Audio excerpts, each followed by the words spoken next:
Hello and welcome to our weekly share of the Parsha with the commentary of the Alshich. This week's Parsha, if the gardeners outside who are blowing leaves and mowing the lawn mid-December, it's called Santos Riaz. In case this disturbs you, you can look them up in Long Island. And I want to say how much you enjoyed watching and listening to their work up close. Santos. Anyway, meanwhile, back at the Shir, the Pasha, of course, is an extraordinarily exciting one. There's so much in it that it's very hard to, looking at my pile of Sorim here, to know what to isolate to look at. But I've found a piece of Alshich which I think you'll find extraordinarily interesting, and I'll be looking at it from through different eyes as well this week. Apart from the Alshich HaKodesh, there'll be Rabbi Dessler and Rabbi Michal and various others. This week's shir is dedicated for Refuah Shlema for the little boy we've been davening for and dedicating the shir for now actually months. Ori Chaim ben Chana Yehudis, he should have a Refuah Shlema. And once again, if you would like to dedicate the shir or have it dedicated for somebody whom you love, celebrate Simcha or commemorate a passing, then as usual, it's yy@rabbi.com. And with that, we're really ready to start. Now, my notes that I wrote for today's share, I wrote, because not only can you find a pen, I don't know if you're going to see that, it looks quite black here, in green ink. In case you don't know, it's extremely difficult to see green ink, but I hope we'll still get through the share. The part of the Vayigash, of course, is the confrontation between the brothers and Yosef. They don't know, although the Medrash says that Binyamin did know, because Yosef had let him into exactly who he was. But apart from that, the brothers responsible for the selling of Yosef don't know who he is, and they think that they are going to be stuck in Egypt because Yosef, as you remember, has framed, I think is the word, Binyamin, claiming that he'd stolen a silver cup. And they're all going to be stuck in Egypt. And then Yosef says, oh no, just the person who is guilty. So they know that, of course, that can't possibly be true. They also know that they're willing to accept the judgment if it was on them, because after all, they had sold their brother, they deserved it. But it's obvious that Binyamin is completely free of that charge. So if this ruler of Egypt is focusing on him, then it can't come from Hashem, and then they want to fight back against it. But then, of course, it's the dramatic, I think the phrase is denouement, the revelation that it's really Yosef. And it's that point I really want to focus on today. So let me just read to you the part of the Parsha which we're going to be looking at. So that is in Mem He, and everybody's familiar with this story, but you will see in a second there is some extraordinarily interesting ideas. V'yasa Cain b'nei Yisrael. So Yosef gives them instruction as to what they've got to say to the father, and he sends all sorts of gifts. He sends wagons to collect them and bring them down to Egypt. Interestingly, the Midrash says that Yehuda burned those wagons, not because he was ungrateful and replaced them with other ones, but because the wagons were decorated, or maybe even had carved statues of the gods of Egypt, and therefore you're not allowed to have any benefit from Avodah Zarah, and that would include riding on a bus with all sorts of idolatrous symbols on them. So therefore, but anyway, then he says, "We ask Cain b'nei Yisrael." So they do exactly what Yosef has told them to do. V'yitan Yosef agolas. So he gives them these wagons that we talked about before. Al pipara, the command of Pharaoh. So Pharaoh is actually offering the wagons. That's why they're full of Avodah Zarah, idolatry. V'yitan lahem tzidel l'derech, and he gives them food for the journey. They're going, after all, from Egypt to in modern day Israel. And to each of the brothers, he gives a change of garment. And the Alshich will explain actually two garments, so it's a change in the plural. So therefore, two garments for the needed change on the journey. But it's not such a long journey that we need two, but we'll come back to that. But when it comes to Binyamin, he gives him 300 silver coins, and 5 changes of clothes, which he's certainly not going to need, and the journey from Egypt to Israel. But his father, then he sends, because he says this, 10 donkeys laden with all the best stuff that Egypt had to offer, and female donkeys, and noises bar v'lechem mozen la'ovid l'derech. 10 female donkeys full of food that his father might need for the journey. Yishlach es Alchib, and he sends his brothers, and Yechol, Yomer, Alehem, he says to them, don't argue, don't fight, Rashi says, don't reproach each other for what you did and selling me, etc. Lots of different explanations, but don't get upset on the way home. Vayalu Mitzrayim went up from Egypt, Yova El Eretz Canaan, to come to the land of Canaan, El Yaakov, straight to their father Yaakov, not to their own home, straight to Yaakov. Vayagid Eloi, and they tell him Lamor to say, you have been with me for a while, we'll notice there's something wrong with the Hebrew there. Vayagid Eloi, should I say they tell him, Od Yosef Chai, the next words, Yosef is still lives. But it says, Vayagid Eloi Lamor, and they tell him Lamor to say, and they tell him to say, Yosef still lives. And you know that they then, the Apostle says they relate what Yosef has to say. Initially, Yaakov's unwilling to accept it, but eventually he does. And his Ruach HaKodesh, his prophecy, his prophetic abilities, which had deserted him in pain, because as the Rambam points out, that to be a Novi, you have to be besimcha, you have to be full of joy.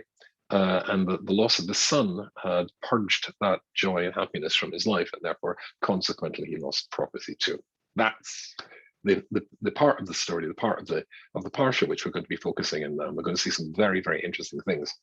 Now, what we're going to be looking at really is a common denominator that links these two ideas: the gifts that Yosef gave to the brothers, and the way the brothers tell or break the news to the father that Yosef died. So I think I've got to start with the story. And this story takes me back, I think, 4 years, or maybe 5 years ago, here in Long Island. I was teaching at the time in a yeshiva called Shar Yosef. And it was Purim night, if I remember rightly. Yes, Purim night. And I had lost my mobile phone, my cell phone, and I couldn't find it anywhere. And our modern cell phones have got like a tracking thing on it, which pairs with other people's phones. And so you can find where it is. And so when we tried to find this phone, it gave us the wrong address. It was a cold, wintry night. My wife and I got in the car to go and retrieve my phone, which had tons of important information in it. And so we went to the address that it said it was located.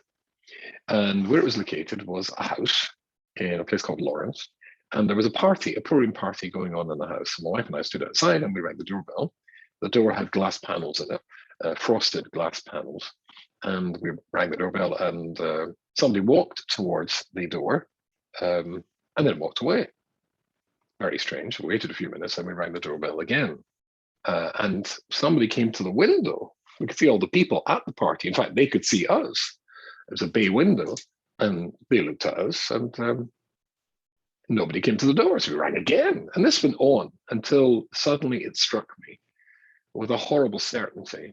But the reason they aren't opening the door is probably they've got a camera somewhere and they can see us, and they think we're here collecting charity. And they didn't want to disturb their party for that. We weren't there. We were just there because it said, it was incidentally, the phone was wrong. The other phone telling us that my phone was at this address was wrong, but I'd actually left it in Yeshiva in Shar Yosef. Well, we soon they located it. But when I said to my wife, you know what? It's because they think we're here collecting tzedakah. She was so upset. She wanted to bang the door down in her distress. She'd leave somebody standing out in the cold if we were collecting for tzedakah. And I found something after that Reb Elia Lapien said. My Rosh Hashiva was Reb Leib Lapien and Reb Leib Gurovitz. That was Reb Elia Lapien's son and his son-in-law. And in page Kuf Lamed Vov of Sefer Matnas Chaim, that's from Matasiel Solomon, who was a Talmud of Reb Elia Lapien. In the, if I can just find the place here.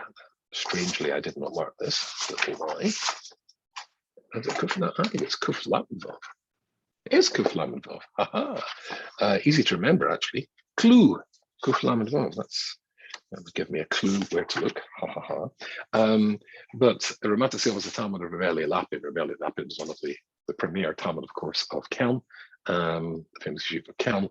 That follows therefore the tradition of Rabbi Yerucham, Rabbi Dessler, these greats of Kelm. And My new grandson, who I mentioned to you a couple of weeks ago, is called, as you know, Reuven Dov. That was Eliyahu Eliezer, Rabbi Dessler's father. Reuven Dov, of course, was the Mashgiach of Kelm for a while. He says the following interesting thing. Moreno Harav, so my great teacher, the Rav Hagon, the Gon, the genius, Eliyahu Lapin Zechasal Ivrocha, Hoisiv al Dibri Hagamora Hazal. He carries on and elaborates on the Gemara we've just been discussing, which we don't have to go into. It says, still can't say it. Shakadosh Baruch Hu. Got it. When Hashem is Barach, Roy Kivyochol Shemidas Adin Matuch Al Ha'odam, when the Hashem is Barach sees that the Midas Adin, the heavenly court, the wheels of justice, of heavenly justice, have rotated and come to the conclusion that somebody deserves punishment, and punishment could be even, God forbid, to the extent of a capital punishment, death. Sholach LaKadosh Baruch Hu only lebesoi. Then Hashem might send a poor person to your front door, perhaps on a cold night when you're having a Purim party. So that you will have pity on him. And as a consequence, you will have rachamim, you'll now get rachamim, which will change the scales in heaven, which were now against you, put them into balance and maybe the other direction. So when you get an opportunity that comes to your door like this, it's something to grab. A chesed can completely and totally change the fate of your life. That's really the theme that I want to delve into in our analysis of this week's parsha and in the psukim we just looked at before. Again, Yosef's interactions with the brothers after he reveals himself and the gifts that he gives them, and the way that they break the news to the brothers themselves, break the news to their father that Yosef is still alive. Chesed is a critically and crucially important. Mesilas Yesharim, if I can just get a hold of that, Mesilas Yesharim says the following thing. Mesilas Yesharim says, and this is if you're interested in Perik Yud Tes, towards the end of Yud Tes. Let me just turn the pages to let you know. Yes, it's just really about 5 or 6 paragraphs towards the end of chapter Yud Tes. Who Iker Godel Lechosid. Now, of course, Mesilas Yesharim is based on the famous Maimar Pinchas Ben Yor of the stages, the madrigas, the levels that a person has to go through in order to achieve the level of Ruach Kodesh, which, as we mentioned before, is something that Yaakov had. And you have to, there's Zahiris and Zrizas and all sorts of levels, which we don't have time to go into, obviously, in this year. But the ultimate level is Chosid before you get to Ruach HaKodesh. So to get to Chosid, that's a very, very high level. And this is what he says about Chosid. Now that's somebody who's, literally, I mean, you and I would be beyond our comprehension, certainly, or rather, sorry, that's an insult to you. Maybe it's not beyond your comprehension, it's certainly beyond mine. I find it hard to conceive because I've worked through this and I'm landing with my Cobris at the moment. Hard to conceive that how I could ever get to these stages. It's such a high level. But he says, but Chesed is an Iker Godel. It is an Iker Godel, the fundamental, the greatest fundamental for a person who it could be called a Chosid. Of course, Chosid doesn't mean modern day Hasidim, etc. It means the category of the Chosid, the Vilna Gaon, the Hasidic movement's greatest opponent is called the Chosid, including by incident the Hasidim, who even though they did not appreciate his opposition to them, certainly appreciated his greatness. So he was called the Chosid. Ki Chasidus atzmei nigzar mechesed, because Chasidus, the highest spiritual level, is nigzar, is declared, is announced through Chesed. Omer Chazal, this says Birkei Avos al shlosha devarim ha'olam hameid, and this is Birkei Avos Aleph Beis, on 3 things the world stands. And one of them is Gimel Sodim. I don't know why he makes it abrupt here, but Al Torah, Ba'al Avoda, and Gimel Sodim. So that's the main fundamental of reaching the high spiritual heights. But Cain Menuhu Chazal, but Chazal also cite it in Devarim She'oichel Peretzim Ba'al Bazeh, as something that you can actually get rewarded for, or you rather you can get the fruits of the reward you can enjoy in this world, not just in the world to come. With the actual deposit of the mitzvah that you put in your heavenly bank account, just waiting for you. But not only that, Torah famously says in Marasaita in Yudalad famous this bit that the Torah begins with Chesed and ends with Chesed. Begins with Chesed that after the sin of the Adam and Chava, Hashem made and they realize they are naked, or rather, naked now becomes a concept which got kind of negative connotations. Hashem makes them garments to cover their nakedness, an act of Chesed in the face of as it were, a rebellion or an unintentional perhaps rebellion, but certainly a rebellion against what God told them to do. Ends with Chesed. Hashem himself buries Moshe Rabbeinu. But as the Chofetz Chaim in his Sefer Havas Chesed says, but it's in actual fact, the whole of the Torah is Chesed from beginning to end. It may begin and end with Chesed, but it's full of Chesed. The Torah is Chesed, and it's a journey towards Chesed. Okay, with bearing all of that in mind, and I've moved that over there for a second, let's see what the Alshich has to say. And this is very intriguing. I can't remember the last time I saw him do this, but he starts by quoting Rabbeinu Bachaya. Well, when I was in Yeshiva, it was called Rabbeinu Bachaya. I was watching a video of Chesed Yeshiva last night and feeling very emotional, as I always do about Chesed Yeshiva, my old Yeshiva. But in my day in Yeshiva, it was called Rabbeinu Bachaya. But apparently now he's put in a request, or his advocates have put in a request to be called Rabbeinu Bachia. He was born in Saragossa, in northeastern Spain. And Saragossa also, there's another rabbi called Rabbeinu Bachia there. He was the author of Chobos Lubavos. But Rabbeinu Bachia that we're talking about, the parish commentator on the Chumash and other places as well. You can just see his Sfarim just over, oops, the wrong shoulder, there where I'm pointing there. If you're looking at the video, those three Sfarim are his Sfarim. And if I move my head up there as well, there's another couple of his Sfarim there.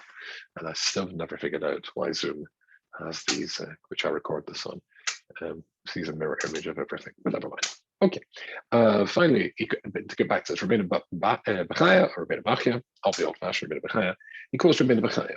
And that's a very interesting thing to find in the Alshich, very unusual. Let me just get this, because my note, which was marking the place for us, has fallen out.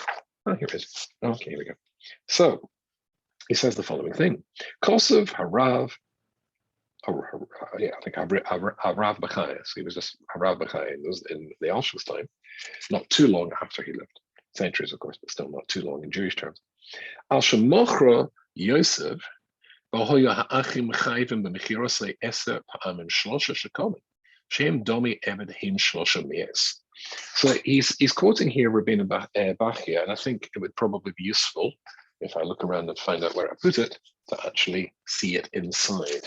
And then he's going to give an explanation for Rabbeinu Bachia, from Rabbeinu Bachia, which I'm going to quote to you in a second, and then we are going to see what the Alshich has to say in that, because he questions it or he challenges, or at least raises a problem that Rabbeinu Bachia seems to leave us exposed to.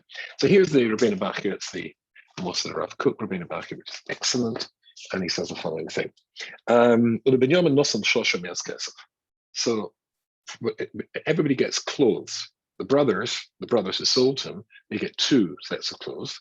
And as we said, Yosef, Binyamin, his youngest brother, gets 5 sets of clothes. But he also gives him 300 silver coins. Now, the question is, why does he give him 300 silver coins? So this is what Rabbeinu Bachia says.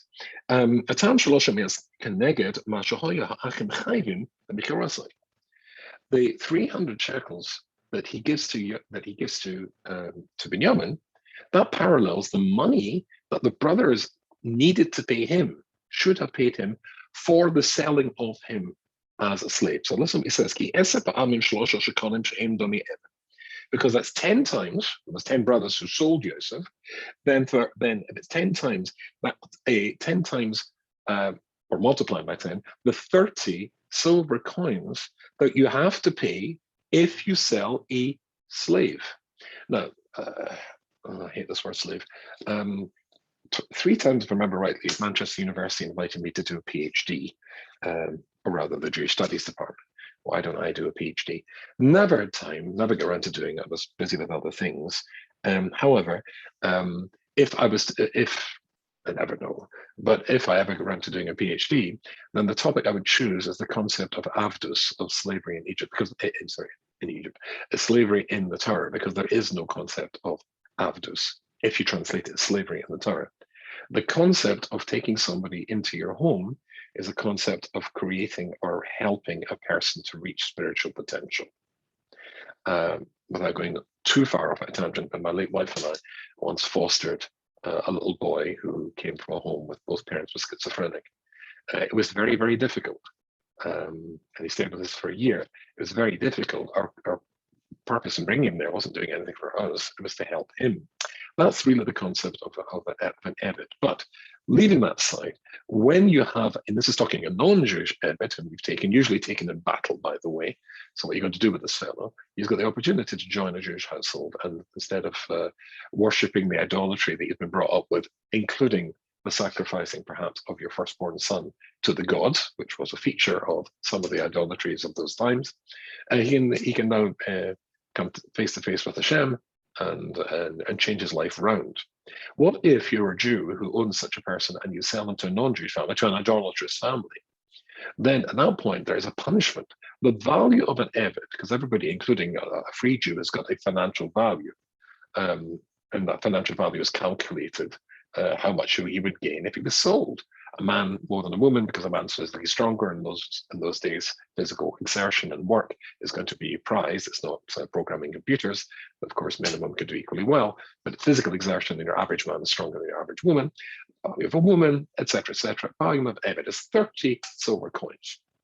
That's the price of a human being to be liberated from the slave law and brought in to a Jewish family, to become part of the Jewish family as almost a Jew. He has to accept all the Torah mitzvahs, and we'll see that apart from the ones which are tied to time. But what if this fellow is sold, then Shkolam Shem Domi Eved, that is so therefore he was sold, Yosef sold as a slave. And that means that if they sold him as a slave, the punishment is you're punished, you would be punished of 30 shkolim. Heim Shloshem, that's 10 times. Therefore, because there's 10 people that sold him, so therefore that takes us to the 300 shkolim. The 300 shkolim that he gives to Binyamin, that Yosef gives to Binyamin, is an echo or is a statement or a reminder of the fact you sold me, and the punishment you should have all had, each of you therefore should have been these 30 shkolim. Right. How much is 30 shkolim? I did the calculation, incidentally. In today's money, that would be $340. And sadly, that's not a huge amount of money anymore. But if you imagine how much $340 could buy, I looked at the average price of a house in Manhattan in the 1920s, and I think it was $6,000. So that's certainly a deposit. But if you go back farther in time, $340 is a fortune. And I did look online to try and find out exactly what things bought at the time of the second Beis Hamikdash to give us a feel of how much money this on the first Beis Hamikdash. I just couldn't find sufficiently reliable data to be able to make it bring this to light. But I think we can assume that it's a huge financial fine. It would be a huge financial fine. But why is it a huge financial fine? Let me read Rabbeinu Bach here, and then I'll tell you what the commentators on him say. That's where it says, if you sell your slave to a non-Jewish family, the Beis Din will punish you for this. Add Esra Bedama, and it's got to be that it's going to be the money we talked about, which is the value of the Eved, which is 30 silver coin, $340. And the concept of that, he says at the bottom here, this is very interesting. Consequence. Why does he say consequence? So the commentator says here, he is punished with this big, huge financial fine in order to force him to go and buy him back from the non-Jewish family, and consequently give him his freedom. Now, as I mentioned before, a non-Jew, a Jew who joins a Jewish family under this circumstances, this rehabilitation circumstances, has to be willing, and it can only do this if he is willing, at least ultimately, to become a Jew. And he takes on all of the mitzvahs except the mitzvahs that are commanded by time. So he's got the exact same mitzvahs that a Jewish woman has to keep, because the the head of the household might require him to do stuff. That's part of the deal. But if he is mistreated by the master, he goes out to freedom. And therefore, the punishment is to force you to go and buy him back. And after that, and why is it such an important, dramatic punishment? Because you've taken them away from doing mitzvahs. Because this non-Jewish person who became a part of the Jewish people and kept all the mitzvahs and was able to do all the mitzvahs, you've now sent them to non-Jewish family who are either idolaters or best atheists, and therefore you're denying him, that non-Jewish person who's almost a Jew, the ability to do mitzvahs.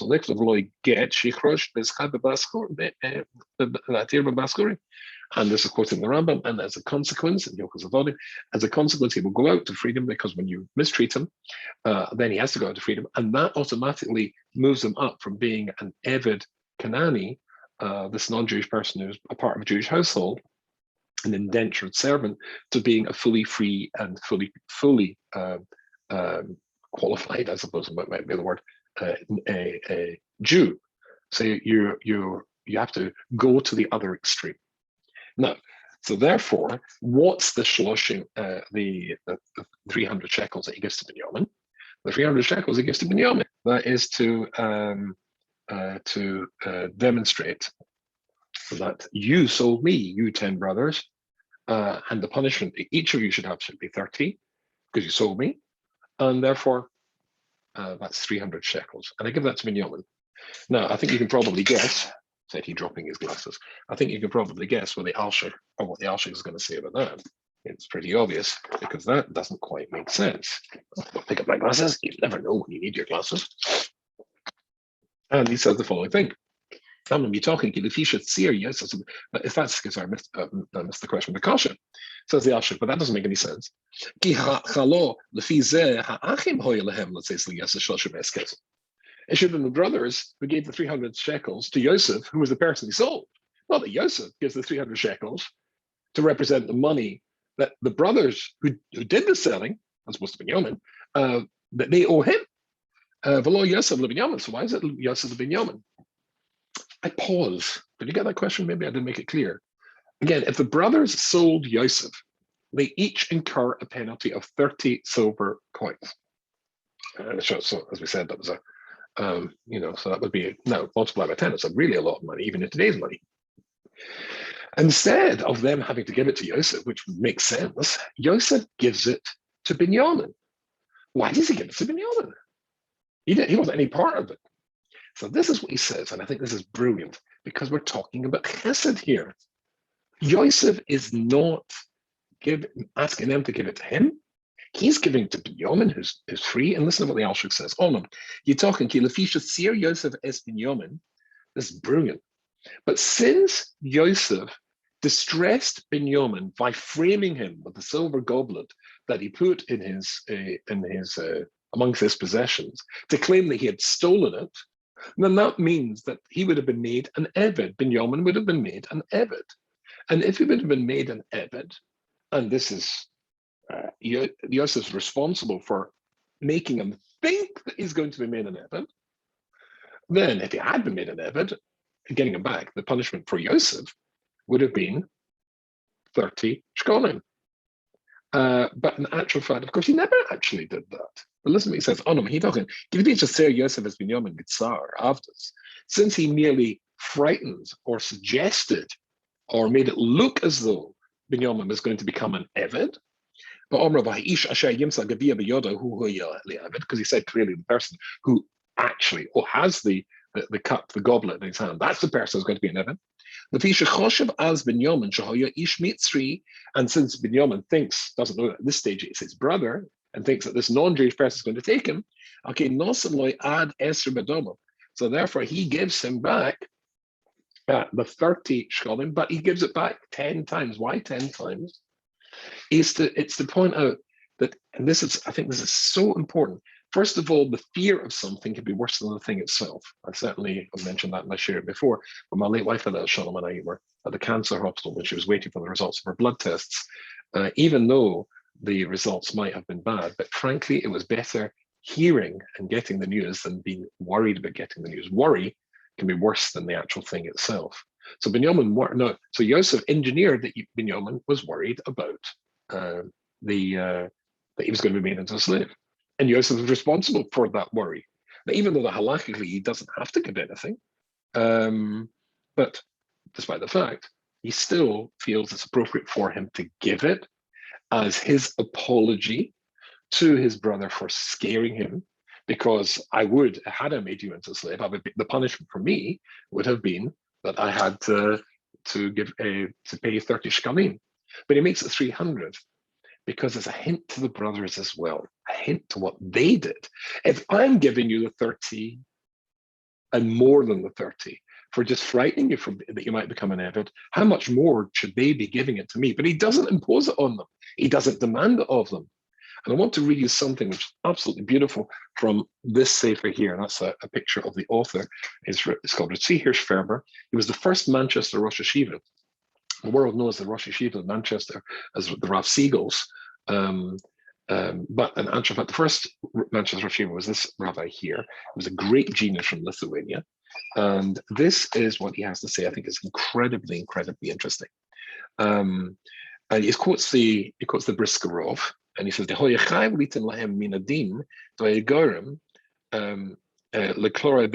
why does he give them garments? So very interesting. The reason he gave them the garments, that component that we talked about before, leaving aside the silver coins, is in order to atone for the fact he made them tear their garments. When they hear that they're going to be enslaved in Egypt, they tear their garments, a sign of mourning, obviously. So he lost them their garments. Of course, it makes sense he has to pay it back. But more than that, if we jump down, the Yosef but giving the 300 shekels to Binyamin was a sign and a hint to them that they have done something wrong, and that really they owe them. But it's a hint that really they owe the money to him. So he gives it to Binyamin,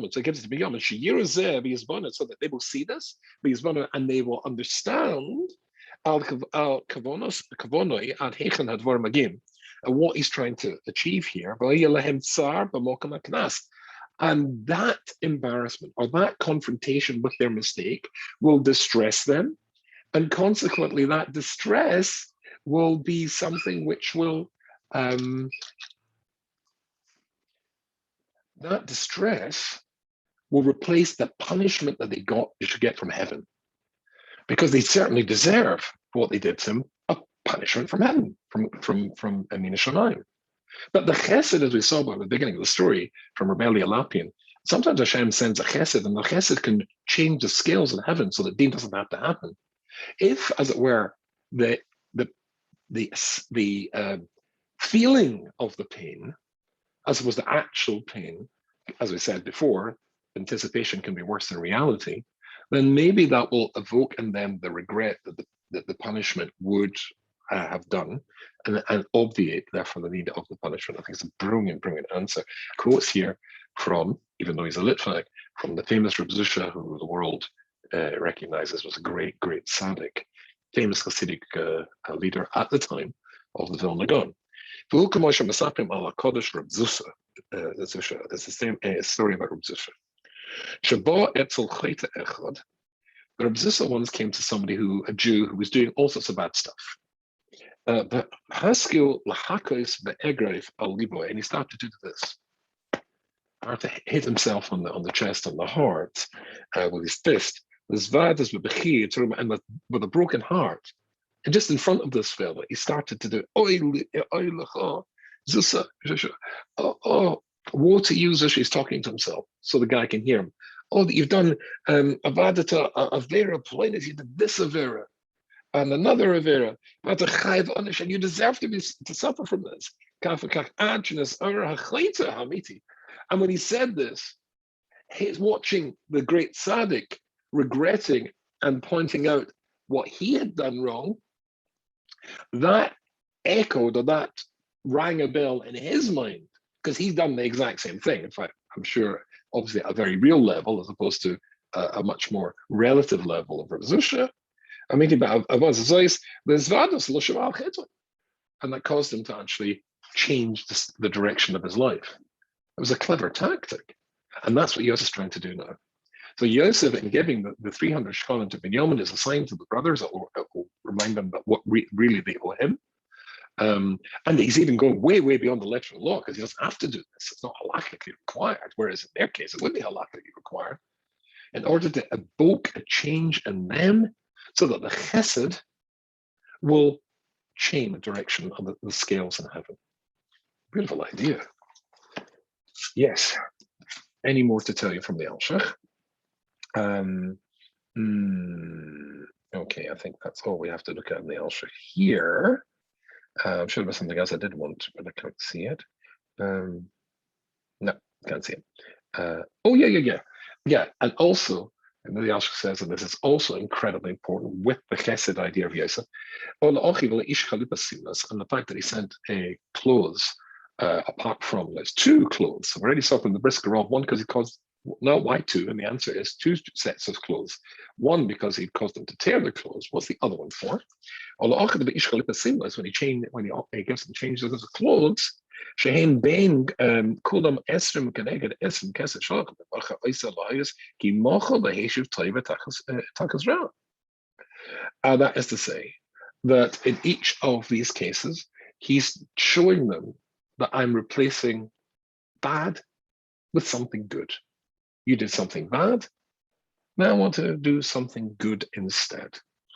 And if we go turn to Mesilas Yesharim again, and I hope that my marker is in place here. Mesilas Yesharim says the following. We talked about the chesed. And here, I just turn over the page. He says, yes, listen to this. This is in, I'm using Ramatasio Solomon's edition of Matnaskell with his commentary here. So, Lemi Noisa Oving, Lemi Sha'over al Pesha. I think I'll go from the beginning. And again, this is again in Perek Yud Tes. But it says there, Hashem will give you rachamim v'rachamechel. Let's say, as you have rachmanos, Hashem will give rachmanos to you, pity to you. Kol marachim alabrias. Anybody who has got rachamim towards people and pity towards people, then you're going to get that from heaven, which is the story I told you of the knocking at the door at the beginning of the year. Because Hashem always operates Mida Keneged Mida. And somebody who does chesed with other people, Hashem will do chesed for you. It will recognize your chesed, and that Midas Adin will have to concede is fair enough because that's the way Hashem works. But that chesed produces chesed, which put the scales back in balance. Because the idea of mechila, being forgiven, that is din as well. That's halakha. That's midas adin. Kiva shahim midas keneged midas like. But who Masha Amar Chazal says in Rosh Hashanah and Yud Aleph, l'mi noisa oven. To who does Hashem noisa oven is willing to suffer his bad behavior? Misha Amar al Pesha. Somebody who will himself be willing to suffer somebody's bad behavior towards him. But somebody who's not willing to be maver on the to turn the other cheek, as the Gemara says, twisted rather by a different religion context, but never mind. Or to do chesed, then of course you don't do chesed. Then of course Dean is going to say that the Midas Adin is going to say then you deserve what you get. So chesed is always that which sweetens or changes or reverses din. What's a person we're going to stand in front of God who also din, and when he's being judged strictly? And the answer to David himself says that don't come to me with strict judgment. I'll fail. Who can stand in front of God? We all fail. But nobody can stand in front of God. However, if you do chesed, you kabel chesed, you will get chesed. The more you do, the more you get. And that means that anything you've done wrong, you're not going to be punished for it. You're putting the scales back in balance. And David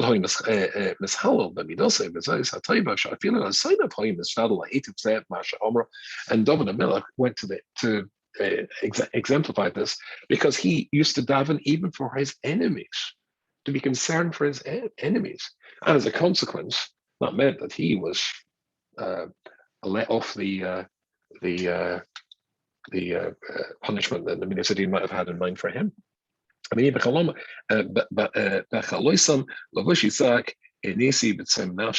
as the Pasuk says there. Okay, fine. Let's move on from that to the next thing we want to look at. Good. Excellent. Now, the Alshich takes us now to the next stage. The next stage is really the one we mentioned before of how they break the news to the father. So let me just read to you again. Our question was, the Pasuk says, and this is Mem Hey and Pasuk Vov, the Yagid Loi, so the brothers come to Yaakov, the Yagidu, sorry, that's a Yagid, the Yagidu Loi, Lemar Sim Oid Yosef Chai. And they tell him to say, Yo Oid Yosef Chai. And again, Chesed. And again, Chesed is a part here. The Gemara in Kesubas, based on the base, tells a story of somebody who was told fabulously good news, but it was so overwhelming, it actually damaged them. Now you imagine if you break the news suddenly, even though the news is good news to Yaakov that Yosef is still alive, it might cause them a lot of damage. Therefore, they have to break it slowly. So the Alshich points out in Parshas Chai Sorah, he talks about the difference between the words Hagoda, Yagid, Yomer, and Yidaber. Yomer is to speak gently, Yidaber is to speak harshly, but Yagid is to speak long. That's why the Hagoda, as you'll probably remember from Seder nights, many Seder nights, it's a long project, right? You've got to tell the story. It takes a long time to tell the story.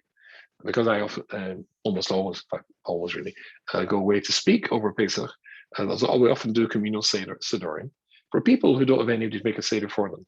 And sometimes there are some elderly people, and elderly people are sometimes a little bit less patient and a little bit more grumpy, and maybe a lot of them are in pain from arthritis and all sorts of stuff, and they want just maybe to make it as quickly as possible because they want to get to the meal. You get the idea, but as quickly as possible doesn't quite fit with the word Haggadah, because Haggadah means to tell a long story, tell the story fully, or not just the headlines. So it says Vayigash. So the word Haggadah, Vayigash, they tell, but it's a long story. Loi, limor, to say. So because they are cognizant and aware that if they just jump in and say, wow, Yosef's still alive, that might overwhelm their father, might even, God forbid, kill their father. So they tell him lots of stuff leading up to it, with hints along the way to break the news to him gently, so that when he eventually gets to hear it, in fact, they do it so gently that initially he refuses to believe it. But when he sees all the things that was sent to him, now we've discussed some of them, what he gave to Binyamin, what he gave to the brothers, what we said that he sent to his father, we don't have time to do that in our share because it's the Alshich goes into all sorts of Kabbalistic significances of it, but it all in the gifts that he sends to him, it rings bells with Yaakov, including the Agolas, because as I think I mentioned before, they've been learning together. The last thing they learned together was the Egla Rufa, the story of the calf that gets its neck broken and they find a corpse in the field between cities, etc. It's a sacrifice, it's an atonement, it's a sorry, no city wants to claim or want to be guilty of the death of this individual. That's their apology in case somebody in the city was in some way responsible. But the Agolas, the wagons, is the same word as Egla Rufa, the calf with the broken neck. That was a hint that Yosef is still alive. And so in combination with the hints that he sent, including the 10 donkeys, male donkeys, female donkeys, what they had, all sorts of Kabbalistic things that resonates with Yaakov and lets them know that Yosef is still alive. One last point, and then for this we're going to turn to Rabbi Dessler, but it's one of the most interesting ideas I've seen in Rabbi Dessler, and he's actually quoting this at Porno. This is later on in Vayigash Mem Vov and Hey Pasuk Hey. When they're now in Vayigash, when they're actually going down to Egypt, maybe I'll just read that to you. I think that'd be probably a better thing to do. Mem Vov and Pasuk Hey. Let's turn to page 2. And it says the following thing. Yaakov Mibeshama, V'yisu b'nei Yisrael. So now we're talking about actually going down to Egypt. And I missed out the dream the prophetic dream that comes to Yaakov straight after the part we've just been finishing analyzing, which God says, and it's a dream it says at nighttime. A prophecy comes at nighttime, not a usual thing, in order to assure him, even though you're going into dark times, I'm still going to be with you. But it says, interestingly, Yaakov Beersheba, Yosef in Israel. So Yaakov gets up from Beersheba, where it was in Israel. Yosef in Israel and the Bnei Yisrael carry him, Es Yaakov, Abihim, their father, as Tavim, Es Nashem, Ba'agolos, in the wagons of Sholach Paro, to bring him with. Now, the interesting thing here is what Rabbi Dessel points out. It says, Yosef Bnei Yisrael, Es Yaakov, Abihim. And the Bnei Yisrael take Yaakov Abihim. Shouldn't have said, the Bnei Yaakov took Yaakov Avinu? The sons of Yaakov took Yaakov? But it doesn't. It says the Bnei Yisrael. Hashvatim Nichra Bnei Yisrael. So here the Shvatim, the sons of Yaakov, are called the Bnei Yisrael, the sons of Yisrael. When the Atma Yaakov, he's called Yaakov. Mahu Tamadab, what's the reason? Because of Shom has a foreigner. So there's a foreigner says brilliantly, Bnei Yisrael shall yitzrichen mikan be'ilach yes am Bnei Yisrael. The Bnei Yisrael, at this point, we're going to have to become the people of Bnei Yisrael. That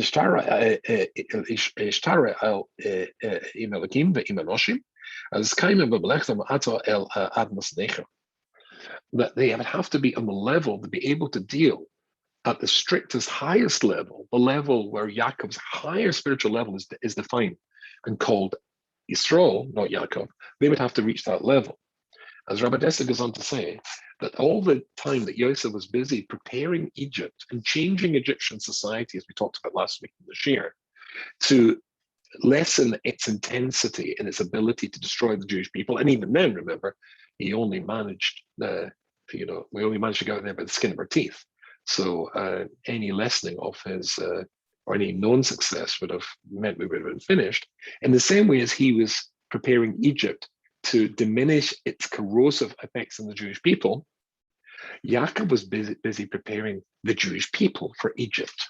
They would now have to be on the highest spiritual level. They would have to be designated and defined as Bnei Yisrael, not Bnei Yaakov. Yaakov is the first level of Yaakov Avinu.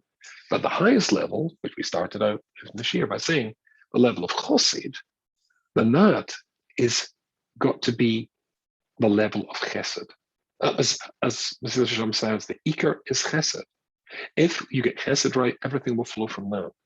But Yaakov has to prepare them in the same way as Yosef is preparing Egypt for them. He's preparing them for Egypt. And that's going to be Chesed. So when, after the confrontation with Yosef, then they get it right. And you can see that in the way that they break the news to their father. The Chesed they should have felt to their brother, that's diminished. But he wants to remedy that in a way they'll accept that. That's why it was the 300 shkolim, to remind them what they did wrong, so they'll be willing to put it right in the same way as that beautiful illustration of Reb Zusha, that all he had to do was say, I did it wrong. It wasn't a direct challenge, because generally people don't like criticism.